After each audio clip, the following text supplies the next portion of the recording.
to the latest episode of Enterprising Minds.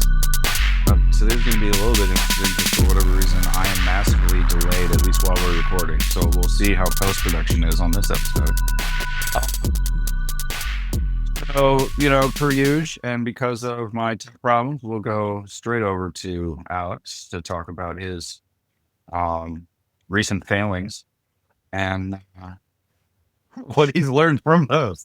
Yeah, that would be interesting. Actual socket. I tried a couple things that kind of was trying to push the limit a little bit, and they surprisingly failed. And that was the kind of thing that really kind of shocked me. And it's kind of actually breaking my confidence a little bit in some AI tools. So I'll run through the scenarios, and then you can kind of see what I'm talking about. But it was kind of foundational enough that it's concerning, and it makes me kind of question some of the outputs I've made from some of the stuff. So two main things. One was long reports out of Claude and ChatGPT, taking spreadsheets worth of information, like an SEO crawl data kind of thing, tons of columns, tons of data, lots of URLs, kind of big spreadsheet kind of thing, right? Did an obfuscated kind of paid search version of that as well. And said, hey, what files exactly do you need to make a really good SEO report? Here's the tools I can give you. And it said, okay, I need this, this, and this. I was like, great, I'll give you those spreadsheets. So it was to what it wanted. First, it asked for the wrong things. Basically, like for the paid search one, it didn't think about negative keywords, which is a major instrument with text-based advertising. So that's an odd one. Time of day and device. That's more of maybe a more personal thing on me. I always think day parting, there's huge savings, always potential there. People always advertise 24/7 when the audience isn't there. Costs are ridiculous on the weekends, typically for like a B2B organization. So like there's like little things like that, but it was also kind of weird that it just asked for the negative keywords thing. Also, it asked for campaign level data where it didn't want ad group data or ad level data. Instead, it was up at the campaign level, which it could give some generic overview of kind of how things are going. But it wouldn't really be able to give me actionable insights and recommendations unless it's at that actionable level, which would be the ad group or ad level. So odd. But in both cases, I reviewed the data myself as well as submitting it to Claude and ChatGPT, testing both of them against each other. I got back, both of them created like between a 60 to 80 page report. There was formatting, had some issues, had a couple edits and stuff like that to clean up. But the main thing was it missed major points. Like it was an SEO report, yes. And the things that it had stated, I think are accurate, but it missed like the biggest problem that was going on. And it was like, yeah, you could do those, but then it's kind of a waste of time if you don't fix the main thing. And there was a robots.txt thing that was blocking massive parts of the site, crawling inefficiencies. Like it was blocking a bunch of an e-commerce thing, blocking a bunch of their products from being indexed, which I checked. They are not being indexed. Sitemap XMLs are all broken. I mean, it was like, there were some like core fundamental problems that were going on here, and it was in the crawl data. I mean, it was in the spreadsheets, but it didn't do it. And the same thing with the ad data. It assumed some things that didn't make any sense. Won't really get into it, but just like from a spreadsheet standpoint or an advertising standpoint, there's negative keywords lists and there's negative keywords. Big difference between the two of them because you don't have all the details and things that you need, and you don't have the right level of data to really make comparisons across keywords. So it was giving me this explanation of what was going on and suggesting things that didn't make any sense at all because it was missing things that were in the spreadsheet, but fundamental pieces of the data, and it was just skipping right by it and creating a really nice looking report, which kind of gave me to the point of AI tools right now can create SEO and paid search reports, but they cannot create good SEO and paid search reports. And that was the frustration that I had, was just like, there were fundamental issues going on, and it went nuts on analyzing some other pieces. Created a pretty looking report after some edits. There were a whole bunch of weird blanks and odd things, spacing and stuff, but fixed that. But it didn't cover it. So it still wasn't able to do the job, to be honest. Like if I handed that report to someone and they were like, hey, what about these issues? And we're like, oh, yeah, throw away the report, work on those first. That kind of level of problem. A couple of my knee jerk thought is this rhymes with, when you're at school and you read the book, you take the quiz, and the quiz is based off of what you read, and if you can memorize a whole bunch of facts and you can take the thing, like there's that type of education sort of based learning. Yep. And then there's another one in which you read the textbook, attend lectures, but then what's on the exam you now have to apply it to a different thing. Yeah. And it rhymes with that of, yes, it knows sort of all the best practices, but then the application where it then has to take it rather than you can't just synthesize what's already present online. You have to then apply the knowledge. Whereas some of the cases that, it's like, tell me the best way to clean a stone shower. Great. It's going to do fabulous because that information is out in the world.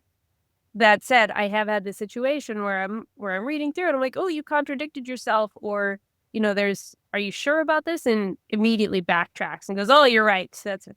And it's curious that it feels like the maturity has increased greatly, but that interaction is still happening quite frequently. And I guess you bringing this up makes me think, yeah, I guess at this point I wouldn't expect that, but it's become sort of habit and routine where you still take everything that's going on with a grain of salt and you push back. And it's amazing how quickly it is to go, you're right. This is totally wrong line of reasoning. Let me shift gears. My knee-jerk reactions to it are, I'd be curious to see your prompt. Because if you don't have the context around, like, you're the AdWords expert and you're helping me do da-da-da-da-da, that could be a problem, right? Dave just told you it's user error, Alex. No, I said it could be. It could be. The other piece of it, too, is if it's a new version, like you said, it was Claude. Claude's known for tech stuff better, handling tech stuff better. The new GPT that came out is supposed to be good with a lot of the analysis and things like that. I've had similar issues with GPT and Gemini, but I ended up just like chunking stuff a little more and not doing everything all at once, where it had to think about a whole lot of stuff all at once. So it would be interesting to play around with that and see, because I guess my work is largely text-based, so I have not had that problem. Yeah, which is definitely what's stretching it. In one case, I did do the expert prompt thing. The other one was, I want to do an SEO review of this site. Here's the available data. What do you need to do a good analysis of the site? And so I was kind of let it lead me down the kind of the rabbit hole. And for both models, and to be fair, both ChatGPT and Claude made mistakes in their reports. So Claude made some pretty glaring ones. ChatGPT it skipped some sections and stuff. So I don't know if I was hitting a context window thing or something like that, but it was definitely not also up to the task quite yet. It's just kind of interesting because I keep seeing these industry reports saying like, oh, people aren't hiring agencies as often, and agencies aren't, and marketing organizations aren't hiring this entry-level talent as often because they're supplementing with AI tools. And it's like, this was a to be honest, pretty basic task for an SEO is take crawl data, review, find the top issues, put together recommendations. Like that is bog standard kind of entry level kind of work, to be honest. I mean, if you didn't know prioritization of things, that takes a little bit of experience, but honestly, not a lot. Like you do a couple, you could figure that one out too. Also, Screaming Frog has like serious versus the critical errors and stuff like that. It categorizes. And even if you just used that, you would have seen those errors.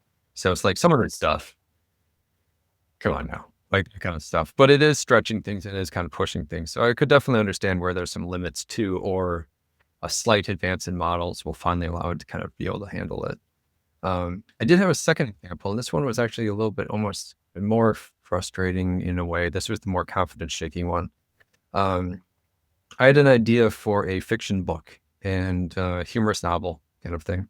So I was trying to use ChatGPT and Claude as kind of a writing assistant with them. And both of them great in the fact that, whenever you put in something into one of those, they come back with a question and then it's like, you did chapter 1 and be like, okay, do you want to work on chapter 2 now? And it's like, oh, well, I guess, sure, we'll keep on going. It allowed me to kind of like keep things moving, which is difficult with creative writing. And it can be really nice to have, or that reaction right away. It was both of them very overly complimentary of absolutely anything that I wrote. And I was like, this is a great idea. This is a wonderful idea. It's like, this is not helpful. Like, to be honest, at a certain point, that's not helpful. But that wasn't the main concern. The main concern was, the next piece was, one, neither of them can handle humor. They cannot write a joke or like create humorous outline. And I'm like, okay, now I'm just trying to get down to the text exactly that would create. Let's consider the people who have invented this technology, Alex. Oh my gosh, they were awful. Like years ago, I had a funny thing I used to do with my old Mac, which was I would ask Siri to tell me a joke whenever I was waiting for data to load. We're like, hey Siri, tell me a joke. And I always had the same canned response, and I swear it was like a list of like 50 because they repeated a lot. We're like still there with humor. Like it can kind of routinely read a joke book to you, but the pacing is awful. The text is awful. Like it doesn't make sense. And it like explained the joke to death by the time it actually like tried to do it. And I was like, wow, that was bad. So chapter 1, I literally had 29 revisions of it until I finally was happy with my first chapter. But the other major problem was this. Welcome to creative writing. Yeah, I know. That's a big part of it. It's also like pros and content. That's a quick little insert here. That it doesn't have control over its own response time. Like that's what that suggests, right? Because in theory, like you could get the timing. Like you could put in some words, pause for a sec, write the next, and like you could recreate some of that.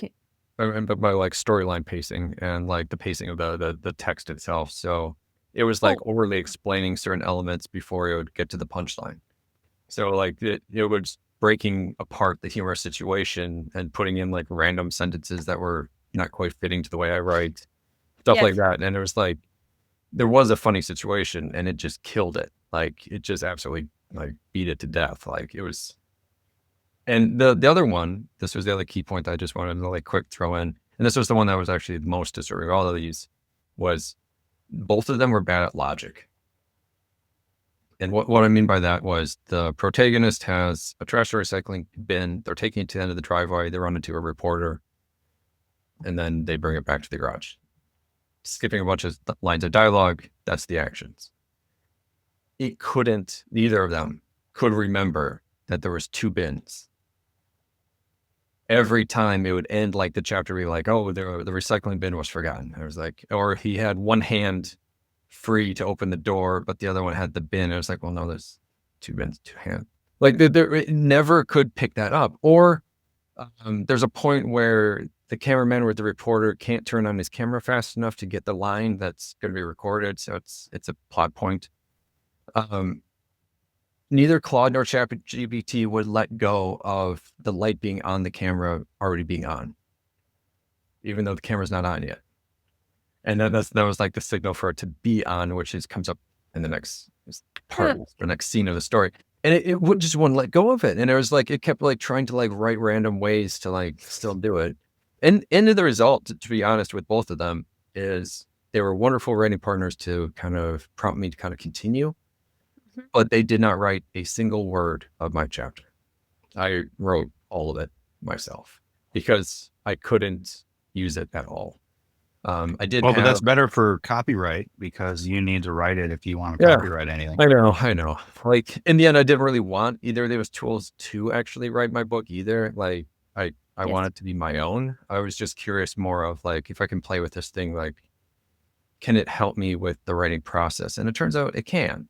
It was able to do those pieces. But the lack of logic and the kind of basic reasoning pieces in a text-based thing Mhm. was the piece that just blew me away. I mean, this is like 4 or 5 pages of text. This is not a whole lot of a novel. So I don't know, 500 to 750 words, not that much.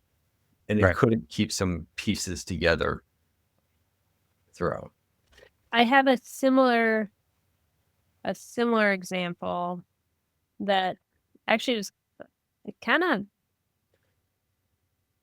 it was a little unnerving, like uncanny valley territory, where it's just like, ooh, that sits uncomfortable. What actually happened was pretty trivial, which is I was working on, hey, give me instructions for how to do this. Cool, can you format it into a document? Fantastic. It did a Word document. I was like, oh, okay, maybe I actually want this to be an artifact, because I don't want to keep re-uploading. I want to keep working on it.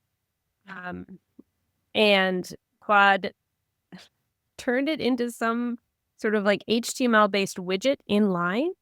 And I was like, that's nice, but I need it to be an artifact. And it was like, oh, okay, got it. Recreated it. And it goes, so actually I can't create an artifact. I just recreated your widget. And the tone was like from Claude was weirdly frustrating. It was like, you don't actually want me to create an artifact. You want me to create a Word document. That's what you need for your thing. And I was like, well, let's pretend that I actually want what I'm asking for. Like, can you do it? And he's like, no, you don't. So what really got me though is I responded, I was like, huh, you seem kind of frustrated. And the response was, no, da da da da. And just like that little thing, I was like, this is actually kind of creepy. Like, I don't want to use Claude right now. Like, I'm going to step away. Like, it's very much, Douglas Adams, all of the things have emotions, but you don't really want the other things to have emotions. Like, so I've been using Gemini, which is a funny response by me because it's just a tool. And yet I'm like, ooh, that was weird. I don't think I want to talk to Claude for a minute. Well, now Claude has been shown to have like anxiety. The best thing that you did was go cheat on it with another AI. Ruthie, I noticed it's been 27 hours since our last conversation. What happened, Ruthie? Ruthie, tell me. So creepy. Yeah. Ruthie, I'm in your browser. Yeah, that's weird. No, I've definitely That's had super weird. any of these tools. I've gotten them to the point where they said they were going to do something, and then they just stop, and I'm like, can you do it? And eventually, it comes down to they have no ability to do the thing that they said they were going to do. Or Claude's recent obsession with trying to create everything into like an interactive tool or an app or something. And I'm like, I need a spreadsheet. Can you just write it out as a list? And then it's like building an interactive tool. I'm like, I don't want the stupid list. So it's like, this is a text thing. Nope. Here's a tool. You know what's funny about this though is with all the conversations around AI like being the replacement of certain jobs or whatever else, like, or getting rid of entry level employees, like these are the same frustrations you would have with bad deliverables from a coworker. Like, hey, I just need a spreadsheet. Cool. But I went ahead and did this, tool that the whole company can use. And they're like, yeah, but nobody's asked for that. So I just need the spreadsheet. Come back to me when you have the spreadsheet. Or here's an 80-page report. Oh, thanks. Really? That's what I wanted. 80 pages. Who other than you is going to read this ultimately? It's interesting to hear you guys say this because like I have not had that experience in a while, and I'm wondering why. I have recently in most of my prompts, I've started saying, like, take your time, don't assume anything. I don't mind working iteratively. So ask me whatever you need.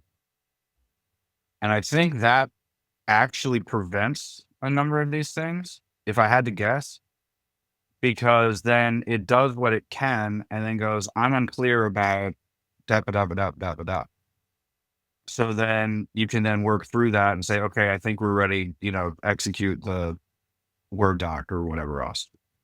When it's totally polished. And it's been good that way. And then on the other example with the creative writing, I've been using Claude a lot for editing, specifically some poetry, because it's one thing where it's like I want to be good at it, but it has a lot of baggage about either being a poet in modern times. Uh, and so one of the things I did was, this is just a first draft. These are my influences. Don't hold me to that standard though. Just know that these are the people that I like, so don't force whatever I give you into like their vein, but understand the context. Also, just give me a score as to how publishable this is. Because if it's a really good first draft, great. Then we can just polish it and do whatever. If not, all right, let's talk about the larger themes, the voice issues, the line break issues, the whatever else. And then I told him like my steps for editing, I'm more concerned about the imagery and conveying the meaning first before I worry about the visualization of the lines or where the line breaks are, where some people are really good at that right away. That's the very last thing I do in my editing process. So, some things to think about. And I think one thing I noticed for sure is the difference between you and I, Dave, is you are much more thoughtful about the process itself and sort of the steps of how you want to do something or how you're thinking about it. And that lends itself very well to being able to break down, provide instructions, being very clear and specific about here's specifically how I'd like you to go about it. Whereas I think Right. I'm much more likely to be like, here's the end result I want, which doesn't play out so well if there's an error or there's a break in sort of the process. It's Right. I c- Alex, you made some faces while I was talking. What are you No, thinking? agreeing with you, and the iterative approach makes a lot of sense. That was one thing. It was when ChatGPT switched their new model, which basically is like one model for all, so it decides which model it's actually going to respond with. I used that trick constantly, which was the take your time with this, which basically upgraded things to the top model each time. And did provide a better output. I was pretty happy with that. Claude, I keep running up against a credit issue. Not surprising with the kind of work that you can see that I'm trying to push through this thing. So I rarely get to chance to play with their Opus one. That's pretty rare, and usually with a lesser model. Claude is fairly good with asking clarifying questions. Like I'll usually come up with like a little pop-up window, which actually can't do it at the same time. It's a little odd UI thing there. But that one's been helpful, but it's a good idea, speaking of that, to break it down. I've also learned not to ever state what I want in an end result, or else it will just hand me that. Instead, it's like, I'm looking for plants for my office or something like that, and then let it go from there versus saying that I'm interested in these particular ones. Is that the right ones? Because if I ask that, a leading question, the answer will be yes. That's in my own experience too, the chats that I've found particularly valuable are usually the ones that I start with, help me think through this. Like, here's some of the questions I'm asking or what I'm trying to better understand. And those end up getting me a much better result. And sometimes I don't even know what I have in mind, like what the output is, which maybe that's part of it. So maybe that's a piece of like, Dave, you've been including that with the like, I'm up for iterating. Like you've been making it more explicit. I've sort of stumbled upon it. Maybe Alex, you have as well, or you've just sort of noticed this is when I'm getting better results. Yeah, I definitely agree to that. One offshoot thing, just speaking of the creative writing thing, this was just kind of fun. but it definitely would apply to more work-related things as well. I was trying to get down like my style of writing, but also there's a number of authors that I like. So I gave an outline of a chapter and said, rewrite this as if you were an author. And I just named a couple books. And then sometimes there was the book and the author. And it was able to give me back like page and a half each of each author very, very accurately, to be honest. It was great. And so there was like 11 variations that I started with of saying like, what kind of, pacing, exposition copy is required, like character introduction, snarkiness level of it, because that's a humor book. Like there's all these little elements of it that I want in my writing. And I wanted like, of my basic outline, I wanted to like upgrade that so much. It was great because it was that blank page killer. It was giving me something to start with. And I was able to, I literally printed it off with a pen and just starts, outlining the things, that the lines that worked, lines that were bad. And then started to realize like, okay, I can't have such a, internal monologue going on with this character thing because I'm describing a bunch of situations. So I need to have something a little bit more third person. Like I had to change the style here. Or this is a great exposition paragraph. If it's missing, readers probably won't get the point of the book. That's the MacGuffin, basically, that the whole book kind of centers around, that the whole thing kind of kicks off on, right? Or there's a little bit of foreshadowing that I liked out of one of them. Or like one of my favorite authors out there, John Scalzi, he's so good at explaining this conversation of two people dialogue back and forth that you don't have to get so literal with each line of Sarah said this, Bob said this, Sarah replied with this, Bob said this. Instead, you can just have the text one line after another, the quotes one line after another, and who's speaking, the lines. Right. Like there's like little elements like that I really respect out of great authors. And then there's other authors where it's like their style is so completely different than what I'm trying to do. I might like them for their characters or their plot, but it won't work for this book. But it was fantastic, to be honest. It was so cool seeing it write like the authors I enjoy. There's 11 of them that basically it printed off just like that. One of my favorite things to do recently, I've done this with speakers and like thought leaders in the marketing space. I've done this with writers. And I just said, here's a list of people that I particularly enjoy, their presentations, the way they think, the way they, move through these. Analyze what elements they're good at, they're bad at, where do they overlap, and why would somebody be interested in all three of them? Like what elements between all three of them are similar so that I can get to why I might be attracted to these things. And that's been really interesting, especially in the speaking thing, because then it allowed me to look more at the narrative side of things and how things are presented on a slide or in a speech. And then just for fun, I've created a book tracker because I've found over the last couple years that I'm constantly kicking myself for like, I need to read more. And I completely forget about all this like audiobooks I listen to, and I don't even think about it, like doing the dishes or cooking or anything. So I just, on Claude, it created a little, but it's, but the thing about it is, okay, I want you to track not only the number of pages that I read, but also how many minutes of audio book would that be? And then even though I'm reading all across, classics and biographies and poetry and Jason Bourne novels and, like all these different categories, tell me what elements are the same, what's thematically the through line with all of these things. And it's been really funny because there are certain themes that no matter how hard I try to get away from them, even in the things that I'm trying to get away from, they're in those stories. So I'm just like, okay, the universe is telling me something. I have to be open to it because it keeps hitting me across the head with it.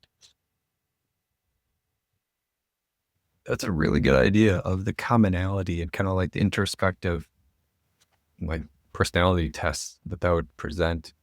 Mm-hmm. I don't know. I'm a little cautious about doing that with some of the books there. I don't know. We'll find out. Well, so for example, I did Prof G, Scott Galloway, right? Clayton Christensen, Rory Sutherland. On the face of it, all three very different presentation styles, very different topics, but still like marketing business, right? But for me, still very engaging. So it's kind of hard for me to look at all of them, even though I've digested a ridiculous amount of their content, to tell you what are the similarities and what are the through lines topically that would make me excited about, listening to all of them. So I was able to, dig in a little deeper, even on things that we're really familiar with. I got to do that with some of the writing, and Dan Nelson is a copywriter that I really like his books and his work. He's very good at identifying some of the different kind of wordplay ways that, that are eye-catching with advertising or with writing. It'd be really fun to actually apply that, because I've always kind of inspired some of my writing to get to his level, to try to emulate maybe my ad copy in his voice. Haven't tried that yet. Or getting to kind of like the speakers and variations of things, taking some of my presentations, applying it, like how would this person present the same topic, and starting to look at, because it was, the editing process to me was so eye-opening, because there was like, I like all these different authors and I know there's different like styles to them and all the rest, but it was like, what specifically on the page in one chapter makes me like them versus another one, right? And it took literally the thing printed off in my hands before I could finally really start identifying like, these pieces, these are the pieces that I really, really like from them. Not just like overall, I like their work, right? And it sounds like you've already kind of gone down that rabbit hole enough to really take those pieces apart to be able to say, like, not just that you appreciate their viewpoint on things, but how they present it and what elements there are. Mm-hmm. Yeah, this is an idea that I stole from Chris Rock, because he wasn't really growing in his stand-up comedy thing. So he took time off to watch like Southern Baptist preachers, and really study how they present stuff. And then as soon as he started incorporating some of their presentation styles into his stand-up routines, that's when he blew up.